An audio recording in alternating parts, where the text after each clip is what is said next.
Hi guys, how's it going? This is Resident Called with video 2 for tonight for you guys.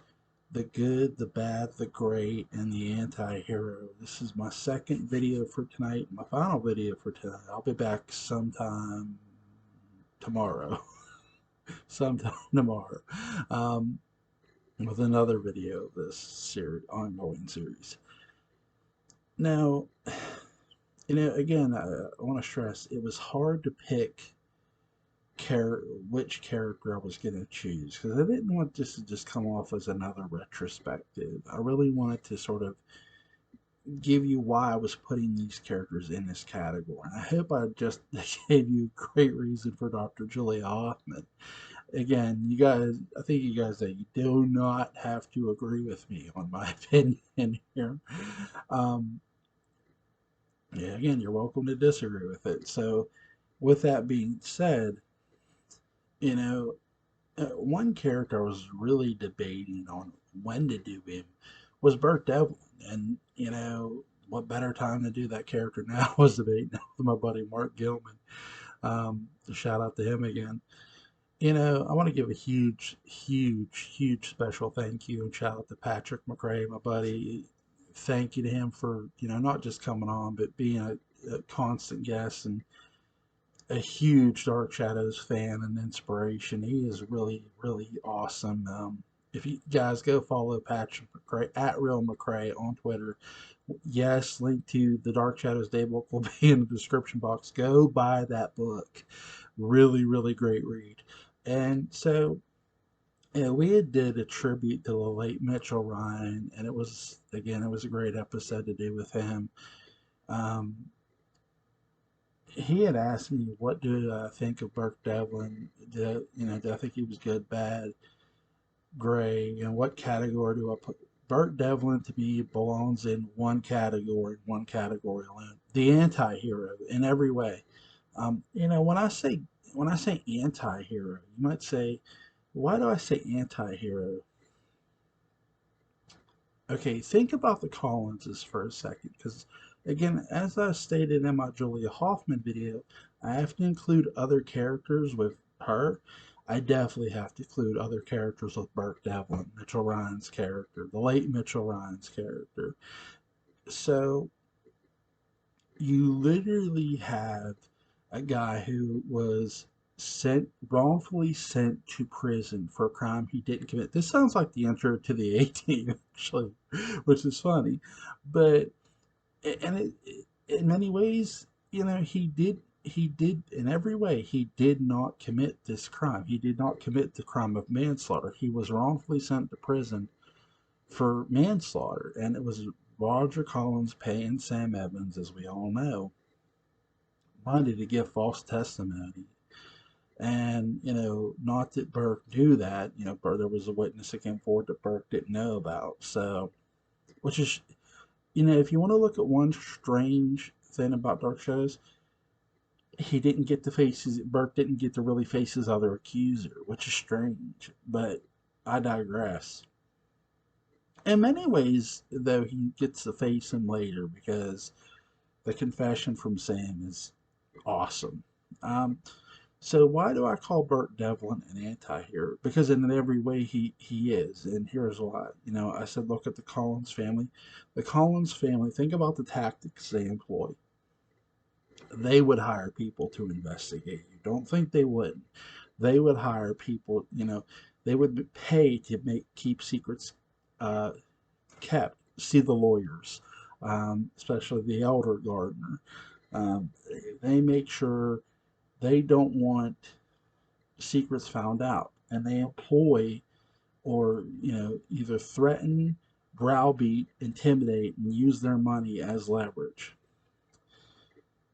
In every way, Burke Devlin's character is sort of like the Shadow. He's taking every tactic the Collinses have ever used, and he's flipping it against them. He's taking that tactic and using it against them. Their tactics, he's taking them and turning them against themselves. And it's beautifully done by Mitchell Ryan's character in every way, shape, and form. And yes, Just like the Collinses tend to use other people, so does Burke Devlin. Hey, turnabout's fair play, right? So as Roger Collins used Sam Evans, Burke Devlin's going to use Carolyn, and it's all the more beautiful. And no, it's not that you hate Burke. You sort of this isn't about Carolyn when you're seeing this. This is all about Roger and all about everything the Collinses have done to this man, and he wants so badly to get back at them.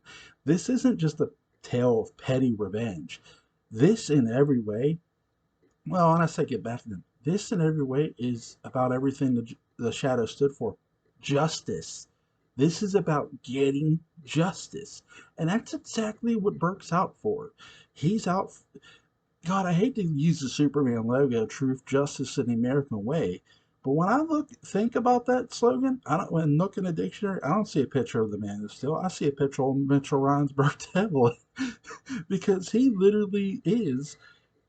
Look, again, think about this. Sent to prison. He doesn't for a crime he didn't commit. After 5 years, he gets paroled.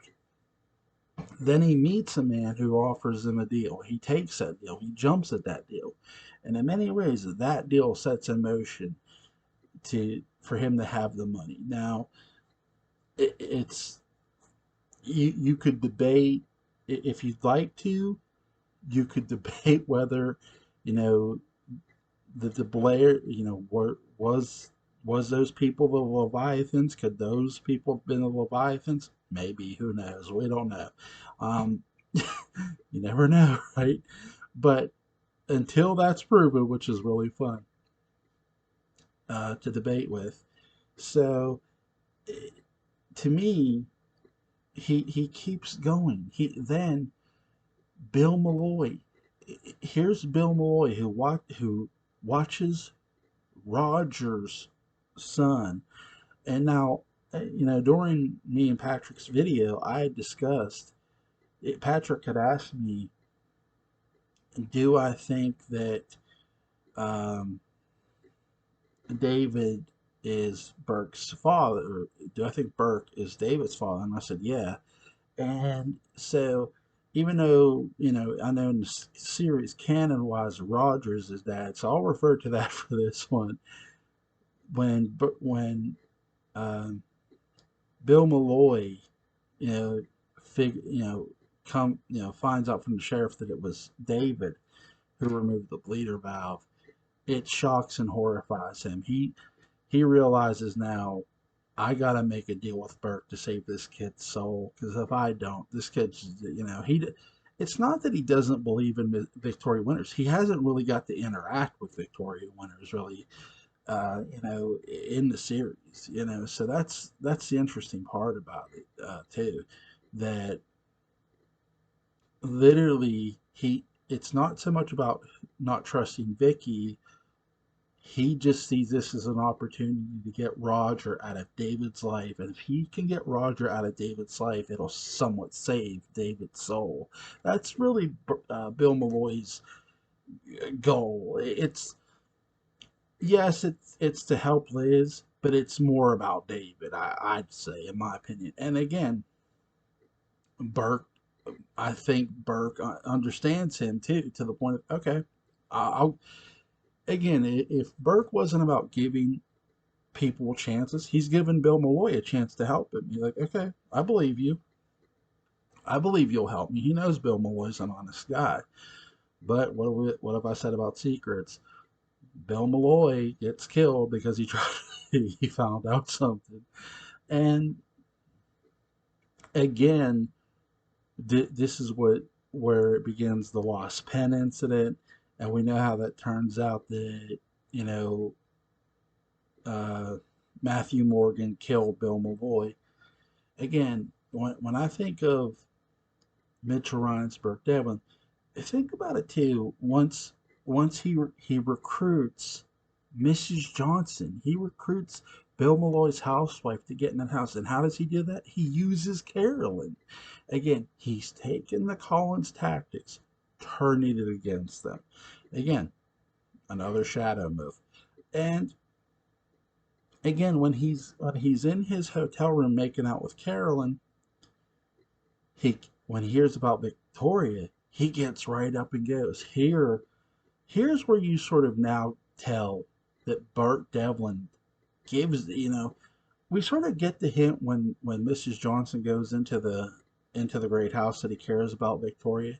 But if it wasn't clear then, it's crystal clear when they're looking for Victoria and Matthew's got her, when Burke comes up rushing up to Collinwood helping to look for Victoria. And along with Joe Haskell, they're looking through the woods looking for Victoria. And it's amazing. It's like, holy shit, this dude really gives a shit about something other than just himself. I wouldn't say what I say. Burke Devlin self-centered? Yes, and again, and I want to stress, just because a character may be a bit self-centered in the series doesn't lean their tendency one way or the other for me. If you feel it does for you, hey, that's fine. I understand, because I could say, hey, self-centered could lead to this and this and this. Think about this though, and I'll say this: when Burke Devlin, if he was so self-centered, he would have never listened to Victoria when it came time for the Phoenix arc. If he was so self-centered and dead set on just nailing Roger, he would have not listened to Victoria. And I think too, Burke, when listening to Victoria, he's starting to realize, well, she's just playing around with me too.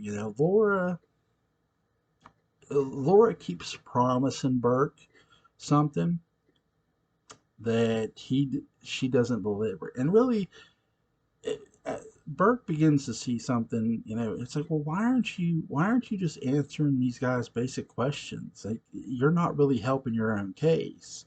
And Burke's beginning to see this too. Burke sort of, I think, in the Phoenix arc, Burke isn't necessarily a heel, but he sort of gets thrown off by Laura coming back, and here's Laura now, this entity that is the Phoenix, which is amazing, right? Um, Here's a question for you guys for the Phoenix archetype. I'm not trying to get off track. We know in the beginning episodes that Laura Collins, her body was burnt up, and the Phoenix uses Laura's body, obviously, and mind. Do you guys think Laura gave that up willingly or no? That's my question for you guys. I'd like to hear the answer. Um, Please let me know in the comment section what your answer is. I don't. I think I lean toward maybe. She could have. We just don't know. Again, it's one of those unknown things we're not sure about, but it's fun. It's a fun unknown thing. And after the Phoenix arc, I love the interaction between Burke and Carolyn once Joe talks to Burke, and finally it does sort of feel like Burke, Devlin, and Carolyn are meeting for the first time. That there's this conversation that they have that they sort of make nice. And as my buddy Patrick was pointing out, really Burke Devlin is becoming a whole new character here. He's changing in many ways, not so much to the point of, it's not that Burke Devlin's not afraid to get tough. We're going to see how tough he gets with Willie Loomis. What a fight, right? What a TKO. I'll get into that here in a second. But Burke, was willing to take his tactics and turn them against the Collins family, because those were the Collins' tactics. But now that his name has been cleared, by this time his name is cleared.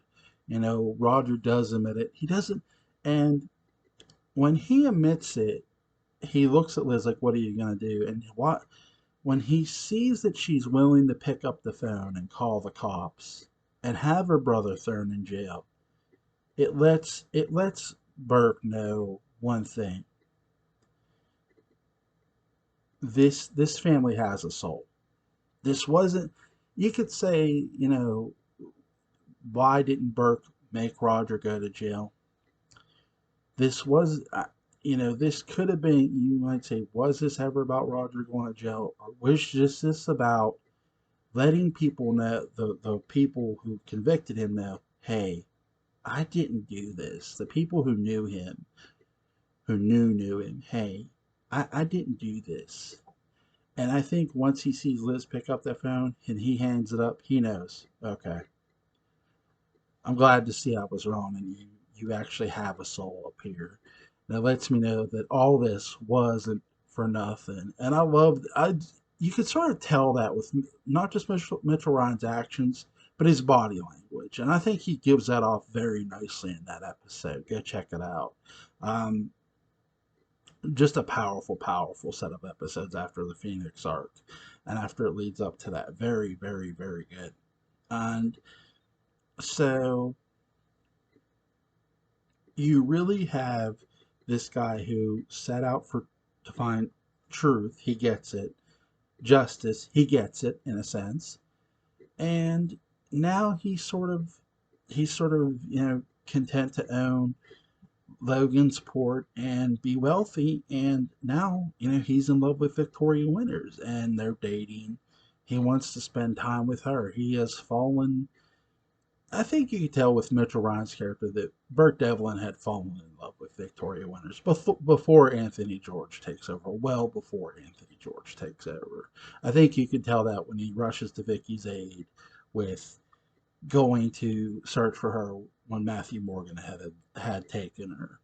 And so you could tell he had fallen in love. Now, does Anthony George's character, is he sort of that same anti-hero? I know a lot of people are going to get mad at this one.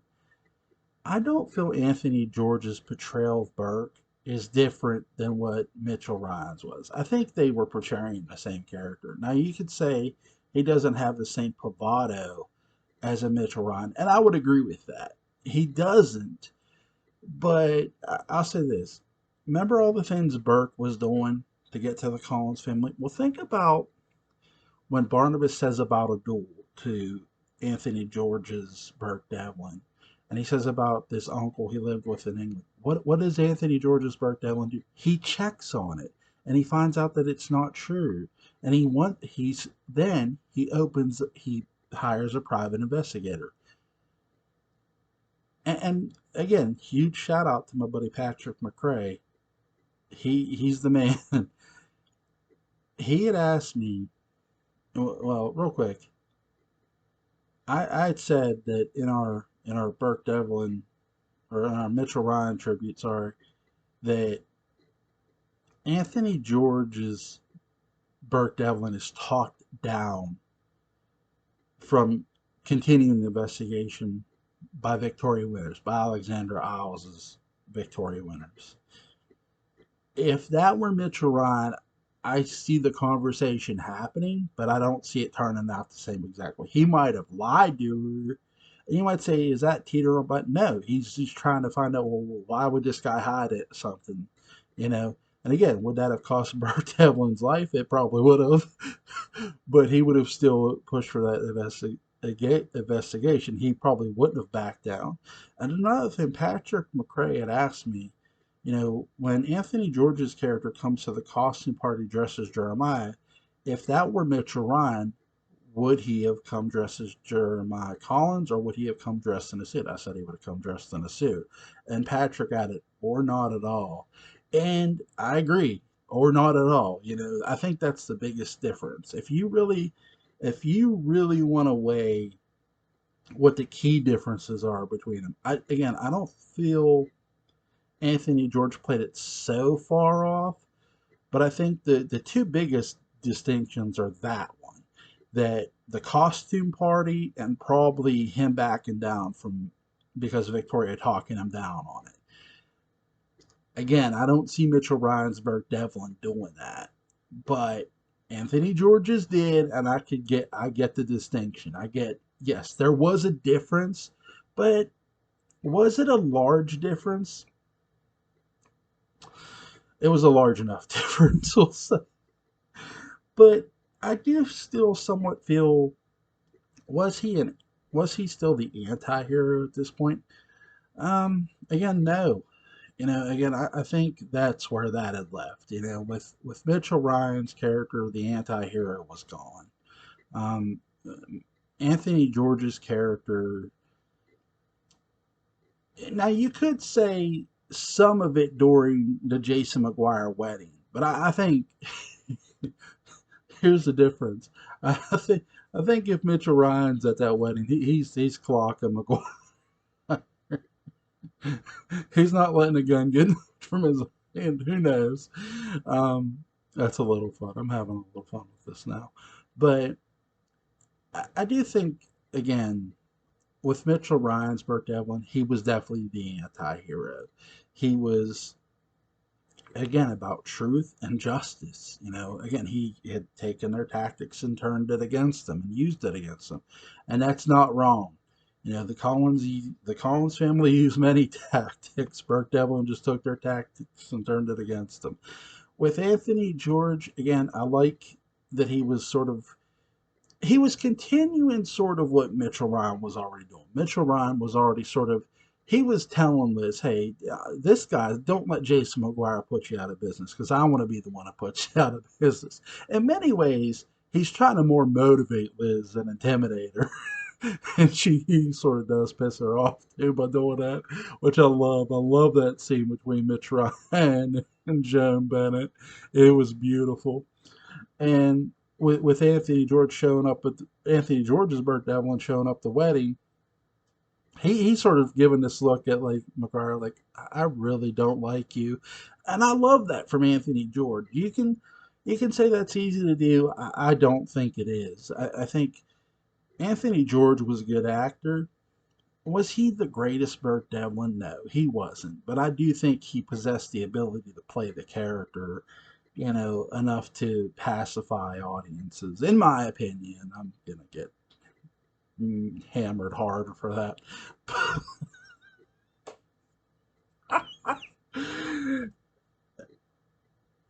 And I'm sure I will. Um, okay, guys. To wrap this up, definitely Burke Devlin, one character, one category, anti hero. And in every way, shape, and form, he was. He really was. He was the anti hero for before Barnabas was. He was the first anti hero. Um, you could say, why don't I put him in the good category? Because I think good is just too simple. It's not that I don't want to put him there. I just think when I think of sometimes there's a reason I put these other categories in here. It wasn't just good, bad. There's gray, and then there's the anti-hero. So sometimes with these characters, good and bad is just too simple to put certain characters in just one category. And again, some of them are going to be in two categories. Some of them are going to start in one and go in the other. With Burke Devlin, he started off in one and he stays in one. The anti-hero. And yes, I guess I'll include Anthony George's Burke Devlin in that, even though I made a case against it in the same video. Oh my god! Oh my god! I'm going to characterization hell here. I'm having fun, but yeah, that's the thing too. When I say Anthony George's character was sort of an anti-hero, again, the Burke Devlin wedding, but after that, again, I agree with Patrick. They're writing Burke Devlin more for Anthony George's voice and posture. And I do agree with that. And again, I don't again, do I feel that's Anthony George's fault? And not necessarily. I don't think it's anyone's fault or problem. I just think he got assigned to do a role and he did the role the best of his ability. Again, you won't get too many people who argue that he played a great Jeremiah Collins, and he did. But when you say Burke Devlin, my image is of Mitchell Ryan, hands down, hands down. The first anti-hero of Dark Shadows. Now, when you say again, character another I have other characters to do, so I won't spoil where I'm putting them. But is he the only anti-hero of Dark Shadows? Nope. Obviously not. Obviously not. I have others to get to. And so that's it, guys. That's my 2 videos for tonight, and I'm sorry they took so long to get to. I was busy today. But I'll be back sometime tomorrow to do another video. This series, the good, the bad, the gray, and the anti-hero. This one, anti-hero, Burke Devlin. Thank you guys all so much. Huge shout out to Patrick McCray. Link to his book, The Dark Shadows Date Book, will be in the description box. Have a good night, guys.